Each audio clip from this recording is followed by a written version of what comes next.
TV के साथ मैं हूं आपका मेज़बान मोहम्मद नईम। आज के हमारे प्रोग्राम की मेहमान हैं शंदाना गुलजार, मुंतखब मेंबर कौमी असम्बली। आज हम अपने नाजरीन को उनसे मिलवाएंगे।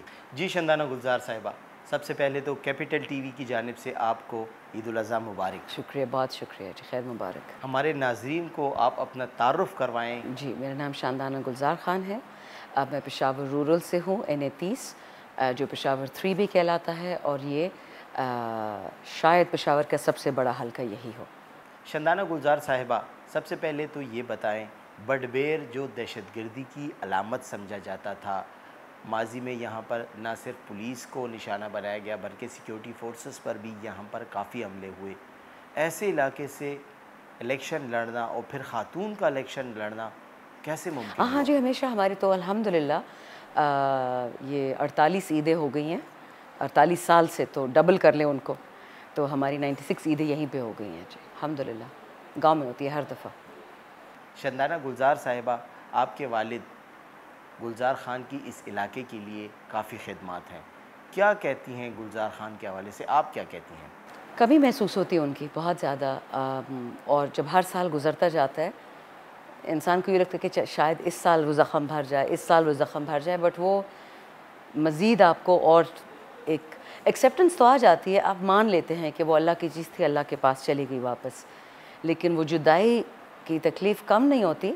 और फिर यहाँ ख़ासकर जब लोग आते हैं, उनका पूछते हैं, उन्होंने लोगों के लिए नौकरियाँ बहुत की, सियासत से बहुत पहले लोगों ने बहुत काम किया था लोगों के लिए। यहाँ डैम बनाया था, ज़ाखेल में डैम, अभी भी हम कोशिश करेंगे, यहाँ के लोगों के लिए अभी पानी की बहुत किल्लत है, तो उस हवाले से फिर लोग उनको दुआएं बहुत देते हैं, उनकी वो याद दोबारा ताज़ा हो जाती है, उनको याद करते हैं। बट मैं अल्लाह का शुक्र करती हूँ कि मुझे अल्लाह ने ऐसे वाले दिए जिसको लोग दुआएं देते हैं।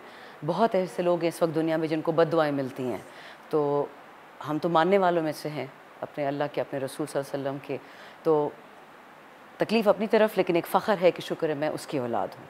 खैबर पुख्तूनख्वा और बिलखसूस इस हलके की ख़वातीन के लिए क्या काम है जो आप कर सकती हैं, क्योंकि आपकी एक तवाना आवाज़ है, असम्बली में भी आप बात कर सकती हैं, मुख्तलिफ़ फ़ोरम है जिन पर आपकी आवाज़ को सुना जाता है। क्या ऐसे इक़दाम हैं ख़वातीन के लिए जो आपको उठाने चाहिए? मैं जब जी रिज़र्व MNA थी तो मैं कॉमनवेल्थ पार्लियामेंटेरियंस वुमेन की मैं चेयर थी, ग्लोबल चेयर। उस टाइम पे मैंने कॉमनवेल्थ के लिए जो काम करवाया ख़वातीन पॉलिटिशियंस की एक्सेप्टेंस का। इसी हुजरे में पहली दफ़ा मैं मर्दों के साथ जिरगे के लिए आ रही थी, 700 बंदे थे, और मुझे उनसे डर लग रहा था, उनको मुझसे डर लग रहा था। मैंने कभी अपना चेहरा इनके सामने नहीं वाज़े किया था, सर मैंने ढका हुआ था, लेकिन जब आ रही थी तो मेरी भी पैरों में जान नहीं थी, और जब बैठी मुझे अंदाज़ा हुआ कि जो बड़े हैं, मेरे बुज़ुर्ग हैं, उनको भी डर लगा हुआ है, क्योंकि एक नई चीज़ थी हमारे इलाके के लिए। लेकिन अल्हम्दुलिल्लाह इन्होंने जो इज़्ज़त दी, जो एक्सेप्टेंस दी, कभी ये नहीं बोला कि आप इस्लामाबाद में सर क्यों नहीं ढकती, आप TV पे क्यों नहीं सर ढकती। इनके सामने मैंने ढका हुआ था, या तुम औरत हो, हमारे साथ क्यों यहाँ बात कर रही हो, हुजरे में क्यों आई हो, मर्दों से क्यों किसी ने कुछ नहीं कहा। उन्होंने कहा, बल्कि उन्होंने एक फ़नी सी बात की कि आप MNA हैं, काम करके दो। तो मैंने उनको एक बहाना बनाया, जी मैं तो रिज़र्व MNA हूँ, मैं तो काम नहीं कर सकती। कहते हैं अंग्रेज़ी ना बोलें, रिज़र्व MNA क्या होता है, या MNA होता है या नहीं होता, काम करके दो। मैं तब से इनके कामों में लगी हुई हूँ। अल्लाह इन सबको इज़्ज़त दे कि इन्होंने अपनी सारी ट्रेडिशंस तोड़ के मुझे एक्सेप्ट किया। इसी तरह अब जो हालात हैं, आगे जो जा रहे हैं, वो भी इनके साथ शाना बशाना चलना होगा। मर्द हमारा दुश्मन नहीं है। ये एक जो चलाई जाती है ना NGO से बात, मैं उस दिन भी एक NGO के साथ बैठी हुई थी, UNDP के साथ, और एक दो और थे, और औरतों को, बेचारियों को कॉन्स्टेंटली अपने आप पे तरस दिला कि हाय बेचारियाँ, हाय लुटकी, हाय बेचारियाँ। मैंने कहा देखो, डॉक्टर बनना, नर्स बनना, CSP बनना, वकील बनना, ये मुश्किल काम है। डॉक्टर की और फीमेल नर्स की फिर भी कुछ ना कुछ एक्सेप्टेंस पाकिस्तान में आ चुकी है, लेकिन ख़ातून पॉलिटिशियन, ख़ातून फ़ौजी, ख़ातून पायलट, ख़ातून वकील, इसमें वक्त लगेगा। तो जब आप एक मुश्किल रास्ते पे निकल आई हैं, एक जिहाद बिल कलम, एक जिहाद बिल इल्म, एक जिहाद बिल लिसान, तो फिर रोना नहीं है। हमारे लीडर ने तो बोला है कि घबराना नहीं है। उस आदमी ने हमें सिखाया कि ला इलाहा इल्लल्लाह का मतलब क्या है। तो मैंने ख़वातीन को भी बोला, तकरीबन 170 ख़वातीन थी पेशावर बार काउंसिल की, और तमाम की तमाम डिफरेंट पार्टी से थी। मैंने कहा मैं PTI से हूँ, आप नहीं होंगी, इससे फ़र्क नहीं पड़ता, हम तमाम औरतें हैं, तमाम पाकिस्तानी हैं, मुसलमान हैं नहीं हैं, तमाम पठान हैं, KP से हैं, उर्दू स्पीकिंग है, हज़ारे से हैं। मकसद एक इस पाकिस्तान को ठीक करना। तो अगर हम रोएंगे धोएंगे कुछ नहीं होगा। ये मेरा पहला पार्ट था, और ये मैं 4-5 साल 6 साल से करते आ रही हूँ कि लोगों को एहसास से कमतरी से निकालूं कि आप क्यों कॉन्स्टेंटली अपनी दुखी होते, ठीक है नहीं है बिजली, ठीक है नहीं है गैस, तो मुल्क तो अपना है ना, वतन तो अपना है ना। पुराने मुल्क में बंजारों की तरह बैठोगे, कौन पूछेगा, कोई इज़्ज़त ही नहीं है, ना कोई कब्रिस्तान है। यहाँ पे एक पहचान है, एक इज़्ज़त है, एक नाम है। मेरे तो खैर पासपोर्ट कॉन्फिस्केट है, लेकिन ECL पे भी हूँ, लेकिन हूँ तो यहाँ की ना। अच्छा, दूसरी बात जो अब मैंने काम किया ख़वातीन के लिए, मैं मेनली उनके लिए हेल्थ पे काम कर रही हूँ, एजुकेशन पे और स्किल्स पे। इस इलाके में शुक्र है एक स्कूल पहले से खुल गया, स्किल्स का एक और खोल रहे हैं हम ये नहीं कर सकते कि मैं इन 5 साल में सारी ख़वातीन इस इलाके की, हमारा 10 से 16 लाख की आबादी है, डिपेंड्स ऑन हुज़ काउंटिंग, कि मैं सबको तालीम भी करवाऊँ, नौकरियाँ दिलाऊँ, रिज़्क़ दिलाऊँ। यहाँ की बेवाएँ बहुत हैं, मजबूर ख़वातीन, यतीम ख़वातीन, यसीर ख़वातीन, उनके लिए हमने स्किल डेवलपमेंट करना है कि अगर वो पर्दे में रहना चाहें, मैं कौन उनको पर्दे से निकालने वाली, वो बुर्का पहनना चाहती हैं, मैं कौन उनसे कहने वाली कि बुर्का उतारो, उनकी मर्ज़ी, उनकी अपनी ज़िंदगी। लेकिन ये तो मैं कर सकती हूँ ना कि उनके घर में ज़राए आमदन आ सके। ये तो मैं कर सकती हूँ कि घर पे कोई बनाए, और ई-कॉमर्स का कानून जो मैंने ही पिछले 4 साल पहले बनाया था अल्हम्दुलिल्लाह, उस ई-कॉमर्स के कानून के तहत ये लोग अपने घर से पोस्ट ऑफिस से चीज़ भेजें और वो बिक जाती है। कोशिश यही है कि रिज़्क़ जल्दी मिले, तालीम जल्दी मिले, सेहत जल्दी मिले। मोहतरमा, मुल्क में प्रॉक्सी वार्स की भरमार है, क्या कहती हैं आप प्रॉक्सी वार्स पर? देखिए 2-3 बातें हैं। एक तो ये है कि हमारे कबाइल लोगों को अमेरिका जैसे ममालिक और पाकिस्तान में कुछ अनपढ़ लोग डिलिबरेटली एज टेररिस्ट या एक्सट्रीमिस्ट पेंट करते हैं। जो सच बात है कि जो 76 साल से इस इलाके में आप स्कूल नहीं बना के देते उनको, तो वो कबाइल तो बेचारे प्रिमिटिव रहेंगे, और क्या कर सकते हैं वो घर से लड़कियां पतलून और जीन्स निकल के तो नहीं बाहर घूमेंगे ना, उनको तालीम देंगे, डॉक्टर बनेंगे, इंजीनियर बनेगी, नर्स बनेगी। दूसरी बात, डिलिबरेटली हमारे इलाके को फ्लड किया गया था टेररिस्ट से। अमेरिका को खुश करना था, कमज़ोर हुकूमत थी, कमज़ोर आदमी लीडर था उन्होंने उसको खुश करने के लिए हमारे इलाके में भेज दिया। मुझ पे पिछला FIR इसी बात पे हुआ था कि मैंने पूछा कि आप लोगों ने KP बलूचिस्तान में क्यों दहशतगर्द भेजते हैं, ये आसमान से आते हैं, ज़मीन से उगते, कहाँ से आते हैं? इतनी बड़ी बाढ़ लगी हुई है अफ़गानिस्तान के साथ, तो ये कहाँ से आ रहे दहशतगर्द? तो उस पर नाराज़गी होगी, मुझ पर FIR कर दिया 124A का। सवाल यही है तमाम पाकिस्तान के लिए कि दहशतगर्द इधर क्यों आते, इंडिया क्यों नहीं जाते, नेपाल क्यों नहीं जाते, बांग्लादेश क्यों नहीं जाते? Why do they come to Pakistan? Who welcomes them? उनको पैसे कौन दे रहे हैं?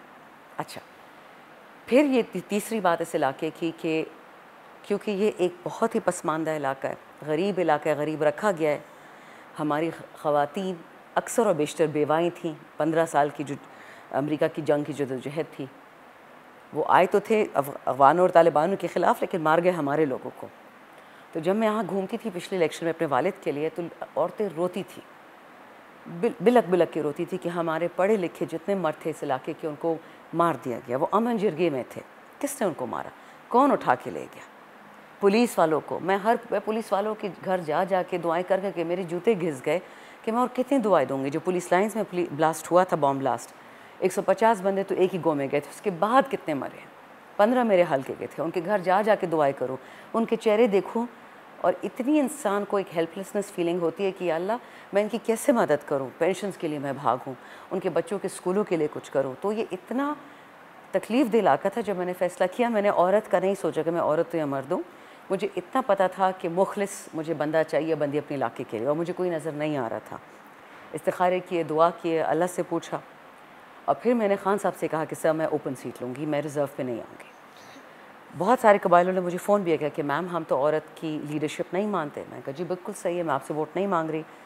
अच्छी बात है, आपने मुनाफिकत नहीं की। मुनाफिक करते मुझे कहते कि वोट आपको दे रहे और बाद में किसी और को देते। लेकिन शुक्र अल्हम्दुलिल्लाह कबाइल की एक इज़्ज़त है, उनकी एक पगड़ी है, शमला जिसे हम कहते हैं, झूठ नहीं बोलते। जो आप वादा किया आपसे वही वादा पूरा करेंगे। 2 दिन बाद मुझे कॉल आई कुछ लोगों से कि मैम हमने जरगा किया है, अवामी जरगा, और हमने फ़ैसला किया कि आप ही हमारी कैंडिडेट होंगी, क्योंकि आपके पास 2 ऐसे खान हैं जिनके हम बहुत प्यार करते हैं, एक इमरान खान, दूसरा गुलजार खान मेरे वालिद। सो दे सेड आप ही हमारी कैंडिडेट। हालांकि उस टाइम तक मुझे PTI ने सीट दे दी थी। सो अगर आप उस तरह से मैं सोचूँ ना कि हाय यहाँ तालिबानिज़म है या यहाँ एक्सट्रीमिज़म है, तब तो कोई भी यहाँ ना आए। लेकिन देखें, खान साहब ने एक बात कही और बहुत लोग उस पर तब चढ़े। खान ने कहा ये फ़ौज मेरी, ये अवाम मेरी, ये पुलिस मेरी, शुहदा मेरे। मुझे जो उस बात से समझ आई है कि अगर पाकिस्तान में गंद है, कूड़ा है, तो वो भी मैंने उठाना है, अच्छा होटल है तो वो भी मेरा है, अच्छे एयर कंडीशन वाले कमरे तो वो भी पाकिस्तान के हैं, गंदे गुर्बत वाली जगह है तो वो भी मेरी है। आप ये नहीं कह सकते कि ये अच्छे हिस्से हमारे और गंदे हिस्से किसी और के। और बहुत अरसे से मैं देख रही हूँ, एक अजीब अजीब लोगों की बातें सुनते थे, डिप्लोमेट्स की बातें सुनते थे। अब तो मैंने मिलना छोड़ दिया 2-2.5 साल से, लेकिन ये बात सुनने में आती थी कि पाकिस्तान के 4 टुकड़े हो जाएंगे, 5 टुकड़े हो जाएंगे, केपी हम दे देंगे अफ़गानिस्तान को, बलूचिस्तान या ईरान को या अमेरिका को, इंडिया को ग्रेटर पंजाब बनाने की इजाज़त दे दी जाएगी, ग्रेटर सिंध बनाने की, AJKGB किसी और को दे देंगे मकबूजा के साथ। तो जो ये बातें इंसान सुनता है, आपका दिल हिल जाता है। क्यों हमारा मुल्क टूटे? एक बुढ़ा बाइडन बैठा हुआ है अमेरिका में, उसको शौक़ है इस मुल्क को ख़त्म करने का। होते रहे उसके शौक़, इसको तो और भी बड़े शौक़ होंगे। गज़ा के साथ उसने क्या किया, रफ़ा में क्या किया, टुकड़े टुकड़े कर, यूक्रेन में क्या किया उसने, वो तो उसके दोस्त थे। द ओनली रीज़न हम खान साहब के साथ खड़े हैं, PTI के साथ खड़े हैं, अपने इलाके में खड़ी हूँ, क्योंकि इन सब ने कुर्बानियाँ दी हैं। और कुर्बानी ईद उल अज़हा की तरह 1 दिन या 3 दिन की नहीं होती है, ये कुर्बानी चलेगी। हम सब कफन बांध के घरों से निकले, हमें पता है कि हम जिस रास्ते पे निकले इस पर मौत गारंटी है, लेकिन मौत तो वैसे भी गारंटी है। जिस रब ने पैदा किया उसने उठाना नहीं है किसी दिन, तो ठीक है, देखी जाएगी। आई थिंक सबसे पहले मेरा ही केस था। अगर PTI सर उस ज़माने में ध्यान देती तो शायद हम लोगों पे इतने केस ना होते। पहला केस मुझ पे हुआ था जुलाई 2022 में। मुझसे पिछले स्पीकर ने मेरा पासपोर्ट छीन लिया, जो खिलाफ कानून है। फिर अगस्त में मुझे जाना था, मेरी एक इवेंट थी कनाडा में as last as chairperson Commonwealth parliamentarians. उसमें मुझे जाने नहीं दिया, मुझे रोक लिया और नून लीग के खातून को भेज दिया, जो खिलाफ कानून भी था, हर चीज़ के, फिर भी उन्होंने कर दिया। मैंने उस पर भी केस किया। फिर इन लोगों ने मुझे, फिर उन्होंने क्या किया कि मैंने इलेक्शन, खान साहब अगर आपको याद है अक्टूबर 2022 में बाई इलेक्शन खान साहब का पेशावर से हुआ, उसमें मैंने दोबारा थी, मैं वो जीती। मुझे एक दफ़ा उन्होंने ओथ नहीं लेने दिया, मुझे पागल कर दिया इलेक्शन कमीशन ने। 6 महीने मेरे पीछे पड़े रहे। ऑब्वियसली उसके बाद मुझ पर केस हुआ 3 फरवरी को, ये सेडिशन का जो उन्होंने किया था, जो पुलिस लाइन्स में बॉम्ब ब्लास्ट हुआ था, मैंने उसके खिलाफ आवाज़ उठाई थी। फिर मैंने जज को उसके कागजात पढ़ाए, दिखाए। मैं कही शहबाज शरीफ का ख़त देख लो जिसने लिखा हुआ है, और उसमें साफ लिखा हुआ है कि जी KP में बमबारी करनी तो करो, जहाँ करनी करो, पंजाब में ना करो। कोई प्राइम मिनिस्टर से कह सकता है, जब वो वज़ीर आला था उसने ख़त लिखा था, तो वो मेरा केस ख़त्म हो गया। लेकिन सज़ा मेरी वालदा को दी कि उनको घर से निकाल दिया। मैं तब MA नहीं थी, इलेक्टेड MA, हम लॉजेस में थे, हमें घर से निकाल दिया सामान समेत। फिर उसके बाद मैं घर से बेघर होती थी क्योंकि मेरा केस चल रहा था। फिर मुझ पर एक और केस इन लोगों ने किया FIA का कि जी आपके पास बहुत सारा पैसा है, वो आप UK भेजती हैं, आप और ये जर्नलिस्ट आपकी तरह मखदूम शहाबुद्दीन, आप पैसा UK भेजते हैं। भाई जी सबूत तो दो, कौन सा पैसा कहाँ से भेज रही हूँ, किसको भेज रही हूँ, कितना भेज रही हूँ, मुझे मेरे पैसे वापस दे दो। वो केस ख़त्म हुआ 9 मई होगी, वो मेरे पीछे लोग पड़ गए, मुझे ढूंढने लग गए। मैं घरों में दर बदर 6 महीने में छुपती रही। फिर उन्होंने मुझे उठा के ले गए, अडियाला ले गए कि खान को छोड़ो, PTI छोड़ो। मेरी वालदा को तंग किया, 3 दफ़ा मेरी वालदा पे छापे किए। मेरी वालदा का क्या काम है सियासत से? मेरी बहन बेचारी को घर छोड़ना पड़ा। बहुत इन लोगों ने तंग किया, अभी भी तंग करे। मुझ पर दोबारा भी पर्चा कटा है बलूचिस्तान में कि जी वॉल चॉकिंग की है। भाई मेरे, मैं जहाज़ में बैठी हूँ, मैंने वॉल चॉकिंग कैसे की है? जहाज़ से मेरा हाथ निकला है। तो ऑब्वियसली माँ को फ़िक्र तो होती है, माँ को डर भी लगता है। इलेक्शन में भी यहाँ पे डेथ थ्रेट्स बहुत ज़्यादा थे, यहाँ पे खुदकुश आए हुए थे, हर चीज़ में सिक्योरिटी अलर्ट था कि आपको छोड़ेंगे नहीं। मैं कहा तो मैं क्या करूँ, ये अवाम जो निकले मैं नहीं निकलूँगी, मैं तो अवाम की वजह से निकली। अवाम में इतनी गैरत थी, इतनी हया थी, इतनी पश्तो थी, मुझे तो निकलना था। सो तंग इन्होंने बहुत किया, बट आई थिंक इन लोग को समझ नहीं आती। इनको लग रहा था कि इनको ये हकीर सा पुर्जा है, पर पुर्जा, और हमें ज़मीन में ये दबा देंगे। इनको समझ नहीं थी कि हमारे अल्लाह ने हमें बीज बनाया था, हम बीज बोया इन्होंने, अब हम दरख्त बन रहे हैं, और वो दरख्त लोगों को भी साया देगा, अपने वतन को भी साया देगा, अपने दीन को भी साया देगा। दीन को हमारी ज़रूरत नहीं, हमें दीन की ज़रूरत है। लेकिन इतना मैं बता दूँ कि इनके सारे प्लान्स मैंने देखा अल्लाह ताला ने इन पे उल्टे कर दिए हैं। मैडम, मुल्क में प्रॉक्सी वार्स पर आपकी गहरी नज़र है, क्या कहते हैं प्रॉक्सी वार जो जारी है? ये बेचारा मुल्क तो देखिए ना जी, पिछले 76 साल से प्रॉक्सी वॉर्स में, कभी शिया सुन्नी करवाते हैं, कभी बलोच सिंधी कराते हैं, कभी पठान पंजाबी करवाते हैं, तफरके करवाते हैं, पुलिस फ़ौज, मतलब ये तो चलता रहा है। ये एक नई जनरेशन आई है अभी, अल्हम्दुलिल्लाह आप भी उसका हिस्सा हैं। जो अंडर 30 लोग हैं वो सब के सब इस वक्त पाकिस्तान में 70% आबादी है, वो पुरानी बातें नहीं मानते, वो इन मोरूसी ख़ानदानों को नहीं मानते। मसले सारा ये है, खान साहब जेल में भी इसलिए बैठे हैं कि उन लोगों को सोचना सिखा दिया, उन्होंने लोगों को ला इलाहा इल्लल्लाह का मतलब सिखा दिया, लोगों को कह दिया घबराना नहीं है। ये लोग आपके सामने जो खड़े हैं कुछ भी नहीं, इनकी कोई औकात नहीं है। औकात एक रब्बुल आलमीन की है, तारीफ़ सारी रब्बुल आलमीन की है, लोगों से नहीं डरना। बाइडन क्या चीज़ है, प्रेसिडेंट क्या चीज़ है, प्राइम मिनिस्टर क्या चीज़ है, चीफ मिनिस्टर क्या चीज़ है, कुछ भी नहीं है। ये हमारी तरह धूल है, कब्र में जाके सब ने धूल और मट्टी बन जाना है। तो जब उनकी औकात यही है, मेरी भी यही है, आपकी भी यही है, तो फिर डरना काहे का? सख्ती तो होगी, मुल्क बदलना है, कुर्बानी देनी पड़ेगी। मालदार मुल्क बनना है, ताकतवर मुल्क बनना है, तरक्की याफ्ता बनना है, सेहतमंद बनना है, आसानी से नहीं होगा। 9 मई के बाद सबसे सख्त दिन आप पर कौन सा गुजरा? 9 मई सबसे, देखिए मेरी तो 9 मई इसलिए सख्त नहीं था कि मैं अभी भी कुरान की कसम खाती हूँ कि पीटीआई ने और हमारे लोगों ने कुछ भी नहीं किया। ये फॉल्स फ्लैग ऑपरेशन था। खान साहब ने पहले से बताया था कि ये होगा। खान साहब ने 25 मार्च 2023 को बता दिया था कि ये होगा, वो हो गया। जो सबसे मेरी तकलीफ़ दे दिन था वो जब पाकिस्तान की डिवीज़न हुई थी, जब हमारा आधा अंग हमसे उखड़ गया। कश्मीर पर होते बट इनको नहीं याद रहा था बांग्लादेश। दूसरा, आर्मी पब्लिक स्कूल में हमारे बच्चे, आज मैं एक औरत की वीडियो देख रही थी, वो चीख चीख के रो रही थी कि उसके 2 बच्चे मारे गए और वो किसी सीनियर अफसर के पास गई, उसको बोला कि मेरे बच्चे मार दिए हैं एक्सट्रीमिस्ट ने। तो आगे से कहते हैं कि और पैदा कर लो ना। तो ये कोई कहने की बात थी? तो हमने तो ऐसी तकलीफ़ें देखी हैं इस शहर में, इस मुल्क में, ख़ासकर केपी में, कि हम तो लिटरली मुल्क के लिए हमारे गोश्त के लोथड़े अभी भी हाजिर हैं। हम कहेंगे ना कि मुल्क के लिए सर काटो, अभी सर काटने को तैयार है, खून देने को, लेकिन बाइडन के लिए नहीं, अंग्रेज़ों के लिए नहीं, अपने वतन के लिए। फ़ौज भी अपनी, पुलिस भी अपनी, वतन भी अपना। लेकिन ये याद रखिएगा कि ये मुल्क बदलेगा, किसी का दिल करे ना, क्योंकि अब ये जनरेशन आ चुकी है, ये नहीं मानते, ये कोई मौरूसियत नहीं मानते, ये कोई महंगे जूते, महंगी अंगूठियाँ, महंगे कपड़े। हमारे रसूलुल्लाह अलैहि वसल्लम जिस तरह सादगी की ज़िंदगी गुजारी ना, अगर वो आज ज़िंदा होते और अपनी उम्मत को देखते तो शायद उनको बख्शते भी ना, अल्लाह से उनकी माफ़ी भी ना मांगते, जिस तरह हमारे लोग इस्लाम के और कुरान के ख़िलाफ़ ज़िंदगी गुजार रहे हैं। लेकिन शुक्र है, अल्लाह रहमान रहीम है, होप तो होती है कि माफ़ कर देंगे। लेकिन इस खान साहब के पीछे ये लोग इसलिए पड़े हुए हैं कि पाकिस्तान का सच्चा बेटा, और इसलिए हम खान साहब के साथ खड़े हैं कि वो पाकिस्तान का सच्चा बेटा है। चंदना गुलजार साहिबा, ये बताएं, रजीम चेंज के बाद आपको कहीं से कोई ऑफ़र हुई? 1000 दफ़ा ऑफ़र्स आती थी, इलेक्शन से पहले, इलेक्शन के बाद जब उठाया गया। लेकिन क्या ऑफ़र होगी इनकी? या तो मुझे 25-30 अरब रुपए का कहें तो चलो उसका फ़ायदा, मैं जेल चली जाऊँ, बैठ जाऊँ, 30 अरब के मैं अस्पताल बना लूँ, स्कूल बना लूँ, कुछ लोगों के लिए कर जाऊँ, तो फिर तो ठीक है। अब ये कहते हैं मिनिस्टर बनो, वो मुझे मिनिस्टर बनने का कोई शौक़ नहीं है। मेरा रब सबसे बड़ा मिनिस्टर है, मैं अपने रब के नीचे खड़ी हूँ, मेरा सजदा मेरे रब को है। मैं किसी से नहीं डरती, ना किसी मिनिस्टर को मानती हूँ, ना किसी प्राइम मिनिस्टर, ना किसी चीफ मिनिस्टर को। हम रेबल्स हैं, हम केपी से हैं, हम किसी को नहीं मानते जो खान के नीचे सर नहीं रखता। याद रखें, सजदा रब को है। रसूलुल्लाह सल्लल्लाहु अलैहि वसल्लम हमारे, उनकी जो तरीके हैं वो हम उनको निभाते हैं। लेकिन हमारी पार्टी में भी जो खान के साथ क्या कहते हैं सर उठाएगा, हम उसको भी नहीं मानेंगे। ये तो सारी दुनिया को सुख पता चल गया। हम खानिस्ट हैं, हम खान के साथ खड़े हैं आखिर तक। हमारा मतलब पाकिस्तान की बका है, और पाकिस्तान की बका की एक अलामत है, वो है इमरान खान। इमरान खान जेल में रहकर डील करेगा या नहीं? कभी भी नहीं। करनी होती तो पहले ना कर लेते।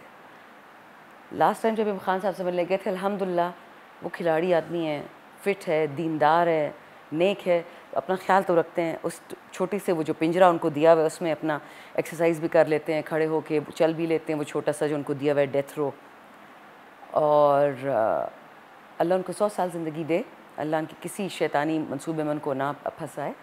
लेकिन इस दफ़ा उनको गर्मी लग रही थी। अडियाला आपको पता है गर्म है, पिंडी गर्म है, उनके चेहरे से लग रहा था कि वो गर्मी के वो हैं। लेकिन एक दफ़ा अगर वो एक दफ़ा कंप्लेन करे कि ठंड या गर्मी या दवाई या कपड़ा या खाना या बिजली, चुप सिर्फ कहते हैं मुल्क के लिए जदोजहद करो, मुल्क के लिए जदोजहद करो, एक फालतू बात नहीं करते। इमरान खान की रिहाई के लिए तहरीक इंसाफ की मरकज़ी और सूबाई क़यादत जो कुछ कर रही है, आप उससे मुतमईन हैं? मैं तो ना पार्टी की कोर कमेटी का हिस्सा हूँ, ना पॉलिटिकल कमेटी का। लेकिन आज से 3 हफ्ते पहले जब खान साहब से मिलने गई तो मैंने उनको उन्होंने कहा कि मेरे वकला क्यों नहीं कर रहे प्रोग्रेस। मैंने कहा सर, आपकी ILF ने बहुत बड़ा प्रोग्राम किया लाहौर में, बहुत बड़ा इस्लामाबाद में, लेकिन क्योंकि सियासी लोग कम थे उसमें, तो अब इंशाल्लाह हम सियासतदान भी ILF के साथ होंगे, क्योंकि मैं से ILF सेंट्रल जो उसकी फोकल पर्सन अपॉइंट हुई। हमने उसके अगले हफ्ते जाके कराची में एक बहुत बड़ा किया इनेकाद उसका ILF का तमाम वकला का। फिर उसके अगले हफ्ते हम बलूचिस्तान गए, जहाँ पे मुझ पे शरार अफरीदी, मौज़म भट्ट और ILF की जितनी लीडरशिप है, बलूचिस्तान की जितनी लीडरशिप है, दाऊद शाह साहब, खिलजी भाई, नूर खिलजी भाई, इन सब पे हम पे भी दोबारा पर्चे कट गए। फिर सब ज़बानतें ले ली। भाई आप किस किस्म के हम पे पर्चे काट रहे? किया कि एक शमूलियत प्रोग्राम है और वकला का प्रोग्राम है, आप वकला को तो चिप नहीं कर सकते हो। तो मैंने तो अपना काम शुरू कर दिया। इसमें मेरे साथ अली मोहम्मद भी गया, शहरियार भी गया, नेक्स्ट टाइम इंशाल्लाह हमारे साथ शेर अफजल साहब जा रहे हैं। तो हम डिफरेंट सूबों में जा रहे हैं। मेरा देखिए हल्का तो ये है 29, लेकिन मैं कराची भी गई क्योंकि मेरा पाकिस्तान है। मैं बलूचिस्तान भी गई, मेरा पाकिस्तान है, मैं पंजाब भी जाऊँगी, मेरा पाकिस्तान है, AJK भी जाऊँगी, GB भी जाऊँगी इंशाल्लाह। जो लीडर्स कर रहे हैं, अब देखिए जो असद कैसर साहब ने स्टार्ट किया है, जो खान ने उनको इंस्ट्रक्शन दी थी, उन्होंने साथ में जो इत्तेहादी कर लिए, मैंगल साहब, अचकजई साहब, साथ में GDA हो गया, जमात इस्लामी हो गया, और जमात ये JUI के साथ तो हम सिर्फ शायद मुश्तरका जलसे कर लें, बट पॉलिटिकल अलायंस उनके साथ नहीं हो सकता। पॉलिटिकल अलायंस इन बाकी पांचों के साथ है, तो वो अपना कर रहे हैं, हर जगह हम कर रहे हैं। इस तरह हमारे MNA चंगेज़ खान, हामिद रज़ा भाई, अवैस जखड़, ये सारे नए MNAs हमारे, वकास शेख साहब, ये सब लोगों ने पिछले एक हफ़्ते में ठीक ठाक रैलीज़ भी निकाली हैं, लीगल वो भी कर रहे हैं। वो सोशल मीडिया पे भी नहीं दिखा रहे और नॉर्मल मीडिया पे भी नहीं दिखा रहे, वो सप्रेस कर रहे हैं उसको। क्या फ़र्क पड़ता है, हमें तो पता है ना हम क्या कर रहे हैं। और अवैस जखड़ ने तो ऐसी तबाही फेरी कि DPO ने मार पीट सब कुछ, लोग सामने खड़े हो गए। यंग सा लड़के, उसके वालिद पे भी बड़ा तशद्दुद हुआ था, तो उससे हम बहुत ज़्यादा मुतमईन है कि हमारे MNAs अल्हम्दुलिल्लाह निकल रहे। इस तरह हमारे मुबीन भाई हैं, उसामा मेला, उन सब के घरों पे छापे पड़े हैं। फिर हमारा MNA एक है, उसका नाम मैं भूल गई, विर्क भाई, खुरम विर्क, उसके घर पे छापा पड़ा, उसको पकड़ लिया बाई इलेक्शन में। फिर इस तरह हमारे हैं, मतलब मैं आपको कितने नाम बताऊंगी इनके घर पे छापे। एक्चुअली छोटी ईद की बात अगर आपको याद है, बाई इलेक्शन आ गया, सारे उसमें बिजी हो गए, और अब तो हम चल रहे हैं, but national media and social media blackout हमारा कर देता है। मोहतरमा ये बताएं, खान साहब आपसे कभी नाराज़ हुए हैं या आपने कभी उनकी किसी बात से इख्तिलाफ़ किया है? ठीक ठाक लड़ाई की थी मैंने खान साहब से 2019 में। मैंने और कुछ MNAs उनको बताया था कि सर बहुत सख्त महंगाई की वेव आ रही है और ये फ़लाना बंदा आपकी काबीना में और ये काम ठीक नहीं करा। तो खान साहब नाराज़ हो गए कि नहीं, मैं ख़ुद इसको देख रहा हूँ। तो जब वो बंदा उसने अपना आपको ठीक नहीं किया, उसने काम ठीक नहीं किया, तो मैंने रिज़ाइन कर दिया एज़ पार्लियामेंट्री सेक्रेटरी कॉमर्स। तो खान साहब मुझसे नाराज़ भी हो गए थे, 10 महीने मुझे ब्लॉक भी किया था व्हाट्सएप पे, लेकिन शुक्र है मेरी बात इवेंचुअली सच हो गई। मैं सही कह रही थी, क्योंकि जो महंगाई की तब शुक्र है हम तो फिर भी मैक्सिमम महंगाई छोड़ के गए थे 10% पे, इन लोगों तो 60 और 70 पे ले गए थे। तो खान साहब शरीफ आदमी है, नेक आदमी है, वो दिल से सोचता है, यहाँ से नहीं। उसके सामने कोई भी होता है ना तो खान साहब का दिल दुखता है, वो बर्दाश्त नहीं कर सकते। मेरे वालिद को अल्लाह बख्शे, वो भी ऐसे थे, और खान साहब मेरे बाबा की एज में फ़र्क भी 2-3 साल का ही होगा। तो हम अभी भी हमारे लिए खान साहब एक फ़ादर फिगर हैं। लास्ट टाइम जब जेल मिलने गई थी तो यूजुअली ये होता है कि खान साहब जब मिलते हैं तो वो पहले से बैठे होते हैं, हम आते हैं मिलने। ये पहली दफ़ा ऐसे हुआ कि हम बैठ के और खान साहब मिलने आए। जब ऐसे हुआ तो दूर से उनकी आवाज़ है, अस्सलाम वालेकुम, सारे कैसे हैं, जैसे उनके बोलने का तरीका है, इतना दिल को सुकून है। जैसे वालिदैन की आवाज़ सुनो ना और एक सुकून आ जाए, तो वो सुकून आया। फिर मैं कहा अल्लाह, इस आदमी को, दिल में मैंने बोला, उस वक्त लोग बहुत थे, कि मेरी ज़िंदगी भी इसको दे दे। जितने भी हमारे मुल्क में इस वक्त लोग हैं जो इसके फ़िदाईन हैं, क्योंकि वो वतन का बेटा है, या अल्लाह इसको ज़िंदा रख, हमारी फ़िक्र नहीं है। और ये पश्तो में भी कहते हैं ना कि 100 सर कट जाए, एक सर ना कटे। पिछले 10 महीने से मैं एक ऑर्डर ढूंढ रही हूँ। जब ये केयर टेकर गवर्नमेंट आई थी PDM से बाद, तो उन्होंने हमारे KP में फीडर्स बहुत सारे बंद कर दिए, कह रहे थे नॉन पेइंग फीडर्स है। कानून में इसकी इजाज़त नहीं है। जो लोग बिल देते हैं आपने उनको बिजली देनी है, और जो बिल नहीं देता बेशक आप उसकी बिजली बंद कर दें। इन्होंने पूरे गांव, पूरे शहर की बिजली बंद कर दी, लोगों को सज़ा देने के लिए कि खान को वोट नहीं देना। वो फेल हो गया, लोग तो जोक दर जोक निकले 8 फरवरी को। उसके बाद से इन लोगों ने गैस बिजली दोनों में गैस की कनेक्शंस बंद कर दी कि नहीं करेंगे, बेशक आप तनख्वाहदार क्यों ना हो, पैसे क्यों ना दे रहे हो। बिजली की भी उन्होंने बंद कर दी है। बिजली का तो बेड़ा गर्क कर दिया। इस गर्मी को आप देखें, इस क़यामत को देखें, और लोगों को सज़ा दे रहे हैं कि खान के साथ क्यों खड़े हो। अब इनकी अकल इतनी नाकिस है। ये गर्मी तो ख़त्म हो जानी है अगस्त में, फिर क्या करेंगे हम? फिर भी लालटेन के साथ घूमेंगे। हम अपने दीन, अपने रब, अपने रसूल, अपने लीडर के पीछे खड़े हैं। इन चीज़ों से कुछ नहीं होना। और ये जो PSDP का उन्होंने काटा है, ये शुक्र आपका, इनका घिनौना इस जो शक्ल जो है ना, ये जो PDM की हुकूमत है इस्लामाबाद में, ये पाकिस्तान की हुकूमत नहीं है, ये पंजाबिस्तान की है। They don't not care about any province. इनको बलूचिस्तान भी कचरा लगता है, इनको सिंध भी कचरा लगता है, इनको KP भी, AJK और GB। आपने देखा नहीं AJK में क्या हाल किया, किस तरह से लोगों पे तशद्दुद किया। GB के लोगों की बातें आपने नहीं सुनी कि हमें आज़ादी चाहिए इन लोगों से। यही बात बांग्लादेश वाले कहते थे, और अब वही बात दोबारा प्रूव हो रही है कि ये पाकिस्तानी पंजाबिस्तान चाहते हैं। नहीं होने देंगे। हमारे पंजाबी भाई हमसे भी ज़्यादा बागैरत है, हमसे भी ज़्यादा बहादुर है। देखिए डॉक्टर यास्मीन राशिद को, जिस औरत ने पूरे पंजाब को, पूरे पाकिस्तान को कोविड से बचाया, उसको जेल में डाल दिया। आलिया हमज़ा की हिम्मत को देखें, सनम जावेद को देखें, उमर चीमा को देखें, सेनेटर एजाज चौधरी को देखें, हमारे दूसरे जो MPA साहब हैं। मतलब किस किस्म का जुल्म वो बर्दाश्त कर रहे हैं। ये जुल्म पिछले 76 साल से बलूचिस्तान में हमारे मर्ज्ड एरियाज़ या एक्स फाटा पाटा में होता था, ये जुल्म होता था नॉर्दर्न सिंध में और सदर्न पंजाब में। अब वो सेंट्रल पंजाब में चला गया, नॉर्दर्न पंजाब में। अब वो बर्दाश्त करने को नहीं तैयार। पंजाब इस वक्त पाकिस्तान की रीढ़ की हड्डी है और वो सारी इमरान खान के साथ खड़ी है।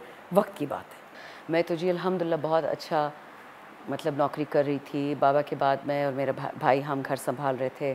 फिर मेरे भाई सियासत में आ गए, उनके साथ थोड़ा सा हैंड किया कुछ लोगों ने, जिस तरह होता है हमेशा सियासत में। तो उसको उन्होंने पीछे धकेल दिया, एक ऐसे बंदे को सीट दे दी कि जो पीटीआई में 3 दिन भी नहीं टिका। तो वो मेरी बात सच होगी, मुझे पता था कि पार्टी गलत फैसला कर रही है, लेकिन पार्टी हमारी ज़रा है सादा, लोगों से जल्दी इंप्रेस हो जाती है। लेकिन फिर भाई मेरे चले गए अमेरिका, फिर मैं ही रह गई।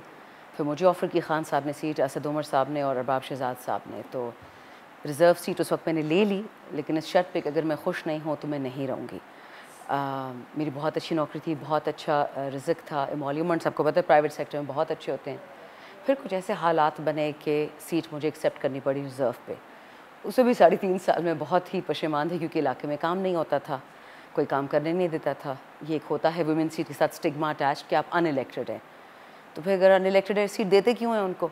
सिर्फ डेस्क बजाने के लिए तो आप ख़वातीन को नहीं लाते ना असेंबली में। तो फिर ये हुआ कि इस दफ़ा जब इलेक्शन आना था, मैंने खान साहब से खुद ही कहा था, मैं कैसे मैं दोबारा नहीं लड़ूंगी, मैं हमेशा आपकी ताबेदार रहूँगी, लेकिन मैंने रिज़र्व पे दोबारा नहीं आना। तो खान साहब ने खुद कहा, ये अक्टूबर 22 की बात है, कि आप ओपन सीट पे फिर आ जाएं। और अभी भी जो मुझे सीट मिली बड़ी मुश्किल से मिली। बहुत लोग अपोज़ कर रहे थे कि इनको ओपन सीट क्यों दे रहे, आप एक सीट ज़ाया करें, इनको रिज़र्व पे एडजस्ट कर लें। और मुझे एडजस्टमेंट नहीं चाहिए, मुझे अपना इलाका चाहिए, मुझे काम करना है। आप खुद इस इलाके में फिरे हुए हैं, 76 साल हो गए महरूम में, कि ना गैस है, ना बिजली है, ना पानी है। पाकिस्तान नहीं जलालाबाद लगता है, इतना बुरा हाल है। सो आपको जैसे पता है मेरी अपनी तो औलाद है नहीं, लेकिन मेरे इलाके की जो औलाद है वो क्यों सफ़र करे, वो क्यों मज़ीद तकलीफ़ उठाए। तो इस्तिखारे बहुत किए, अल्लाह से छुट्टी भी मांग के मुझे छोड़े, मैं दुबई चली जाती हूँ, अच्छी ज़िंदगी गुजारूँगी। लेकिन मुझे नहीं पता अल्लाह ताला किस्मत कैसे लिखता है, और ना अल्लाह ताला नाउज़ुबिल्लाह मेरे जवाबदेह हैं। तो अब फ़िलहाल हैं लोगों के साथ। खान साहब जब तक जेल में हैं, हम उनके साथ खड़े हैं। वफ़ादारी सारी उम्र की है, लेकिन ये काम मुश्किल है, क्योंकि हर बंदा इस मुल्क में अपनी नौकरी नहीं करता। हर बंदे को सियासत का शौक़ है, अपना इदारा नहीं संभालना, अपनी नौकरी जिसकी तनख्वाह मिल रही है वो नहीं संभालनी, हर बंदे ने कूदना है। और अगर इतने ही माहिर थे तो पाकिस्तान का कुछ कर देते। 40-45 साल में पाकिस्तान के लोगों ने बेड़ा गर्क कर दिया है। सो कभी कभी मुझे लगता है कि मजबूरी से मैं बैठी हूँ कि एटलीस्ट अगर खान साहब 15-20 साल इस मुल्क को संभाल लें तो इंशाल्लाह हम ताइवान, कोरिया उनकी तरह तो निकल जाएंगे ना, मलेशिया की तरह। अभी तो ये जिस तरफ हमें लेके जा रहे हैं, ज़िम्बाब्वे की तरफ और अफ्रीकी ममालिक की तरफ, वो अल्लाह पाकिस्तान की किस्मत कभी ना करे। तो इन सम सेंस शौक़ सियासत का नहीं है, मजबूरी है इन सम सेंस कि अभी इस वक्त में बहुत लोग छुप गए हैं, प्रेस कॉन्फ्रेंसेस करके चले गए, कुछ मजबूर थे, कुछ मस्त थे, बहुत सारे लोग बाहर भाग गए, अगेन कोई मजबूर थे, कोई डरपोक थे, और खान साहब जेल में बैठा हुआ है। तो अगर वो जेल में बैठा हुआ है तो हमारी कोई तुक नहीं बनती कि हम कंप्लेन करें। मोहतरमा शंदाना गुलजार साहिबा, हमारा एक सेगमेंट है जिसमें हम नाम बताएंगे और उस हवाले से आप अपने तासुरात देंगी। हमारा एक छोटा सा सेगमेंट है। मियाँ मोहम्मद नवाज शरीफ, मुरूसी, आसिफ अली जरदारी, ना ही कहूँ तो बेहतर है, इमरान खान, शहजादा, मौलाना फजलुर रहमान, ना ही कहूँ तो बेहतर है, महमूद खान अचकज़ई, लीडर, परवेज़ खटक, बदकिस्मत, मरियम नवाज़, लॉस्ट, अली अमीन गंडापुर, होप।